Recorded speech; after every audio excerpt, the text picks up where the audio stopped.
Hi guys, welcome back to my channel. I'm Kirsten with Faux Hair Fabulous, and I'm back today. I haven't been on YouTube for a while. I've been posting a lot on Instagram, and some of you are my friends on Instagram and are kind of aware of what's been going on. And so I thought I would just get on YouTube and kind of share a little bit, just in case any of you were wondering. I know I do have some friends who I care about deeply that I'm in touch with via email and stuff, but they aren't on Instagram, and I just wanted to get on and share some news. January 8th of this year is a day I will never forget. My son Tyler, I've spoken of him many times in videos. He was the firefighter in Oregon that I was so proud of, and there's a video I did where we walked on the beach and had a lot of good memories and stuff. And I found out on January 8th that he passed away. It's the hardest thing for a parent to accept that news. That day will forever change my life, and my life will never be the same again. I've cried buckets of tears. It's been almost 2 weeks now, and I'm finally able to just put on makeup again and wigs and try to make life as normal as I can with the loss that we've had. I start back to work tomorrow, but we're doing okay. And it's because of friends like you, friends on my Instagram who have just been sending out love and support and encouragement. We've had people from our church bring food, and there are so many prayers going up, and I have to honestly say that I feel God, I feel His presence, I feel the Holy Spirit almost has put an anesthesia on mine and Mike's heart. And I can say that for Mike too, because we both just feel this tremendous peace that has come over us since hearing the news that Tyler died. His funeral was, I don't even remember, a few days ago. It was Tuesday. And it was a beautiful funeral. He had over 200 people attend, and a lot of firefighters came from different areas, and it was kind of cool to see the fire engines and stuff in the parking lot. I know a lot of people really loved him as much as we did. We got to see him one last time before he left. He was home for 10 days, left, and 2 days later he was gone. I'll never forget the doorbell ringing at 7 o'clock in the morning on January 8th. It was still dark outside, and as I was walking to the front door, I saw through our window a badge, a police badge right here, and I thought I was a police officer, and that has not unfortunately been unheard of. With two teenage drivers when they were teenagers, Haley and Tyler both, they could get a little crazy on the road and, spinning cookies and stuff where they shouldn't be and stuff. And so, we had cops coming over to let us know, whatever, when they were 16, 17. But I just thought it was a little bizarre that it was so early in the morning. And so I opened the door and immediately looked at the badge, and it said coroner. And of course, most people know what when a coroner is at your door, you know what it means. And so she asked if Mike Steen lived here. I said yes, and I thought immediately that it was Mike. I thought he had passed away, and my legs started getting really shaky, and then she asked if Mike was here, and I was like, well, he's obviously not dead if she's asking if Mike's here. So she asked then if I was Tyler Steen's mom, and I said I was. She sat me down, knelt down, and had her hands on my knees and said, I'm sorry to tell you, but your son died this morning. It was the hardest news. I just remember my tongue getting really thick, and I didn't even cry. I was just in complete and utter shock, and I yelled up to Sydney, who was still here getting ready for work, for her to call Mike to have him come home from work.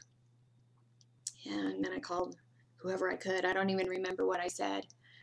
I was just in a total state of shock. Since then, I've just been crying buckets of tears. But I've had a lot of support from friends from YouTube.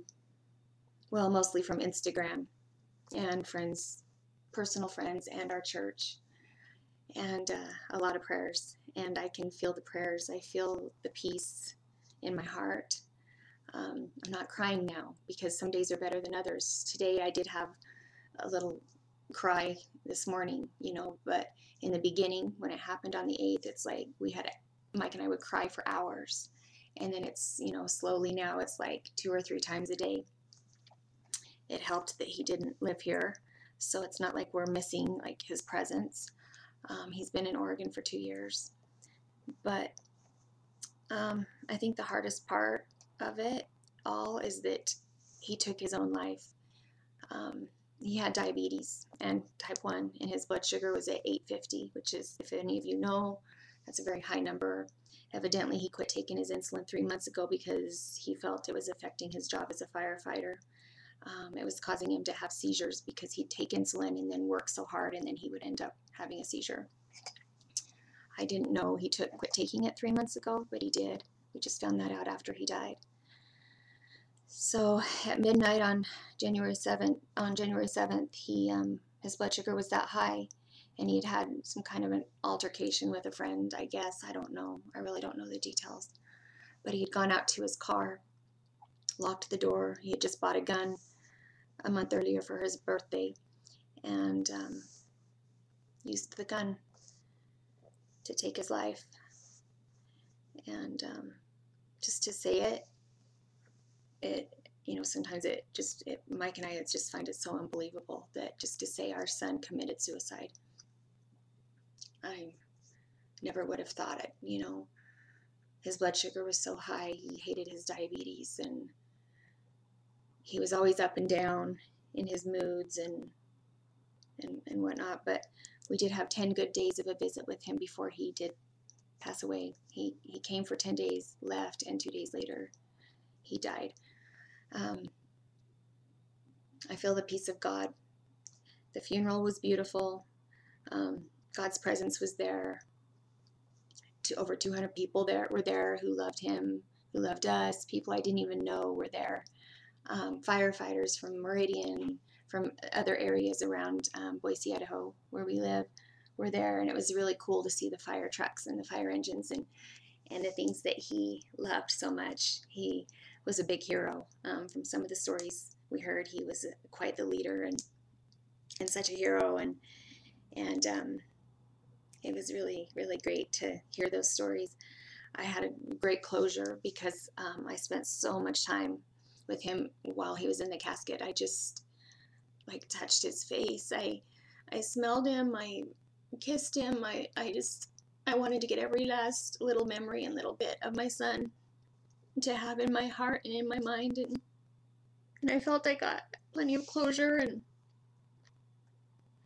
and so they finally closed the casket. Before they closed the casket at the funeral, I went up and kissed him some more and just hugged him.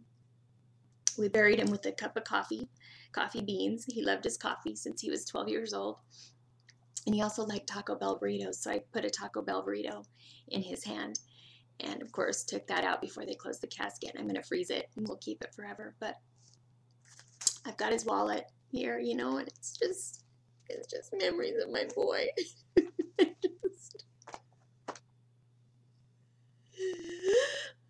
It's just so hard. And I really didn't want to cry on this, but it's hard losing a child.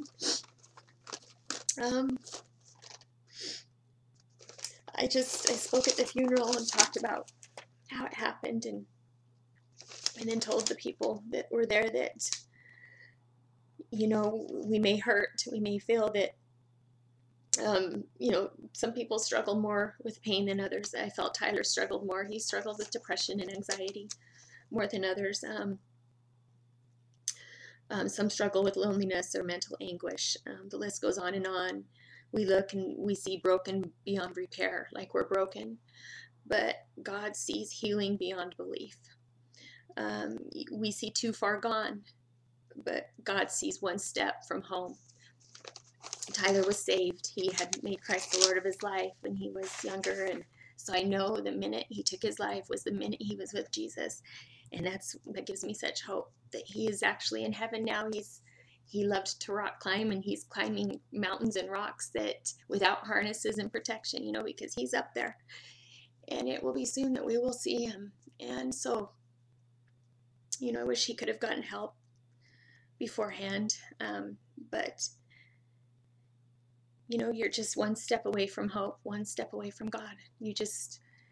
We all go through these struggles. We're all broken vessels, and all we need to do is look up to God. And I just had some words. I don't even know what I'm saying. Just troubled souls. This is what I said. Troubled souls, don't lose your heart. The journey seems long, but there has never been a step you've walked all alone when you allow God to bring you joy and peace.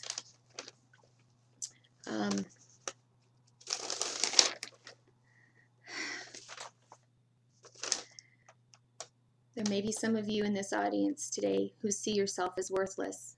And I want to say stop. God happens to see you through the eyes of mercy. Remember, to him, you are never too far gone. You're only one step away from home. All you have to do is look up to the Lord, look up to God, admit he is Lord. Believe in him. It's as simple as that. Admit that, come humbly to him and admit you're a sinner. We all sin. This world is full of sin. This world is full of brokenness. And just by looking up and admitting to him that he is Lord, is bringing you into his life, and you will never be too far gone. He will always be there for you, even in the last moments of your life. God allowed it to happen because it was Tyler's time to go. The Bible says our days are numbered, and God knows the day when, you know, the day we're born, the day we're conceived, that he made us, and he knows the day that we will die, the day he will take us home, if we are saved, if we have accepted him as Lord of our life. I know I'm probably going to lose many subscribers because of this, but I don't care.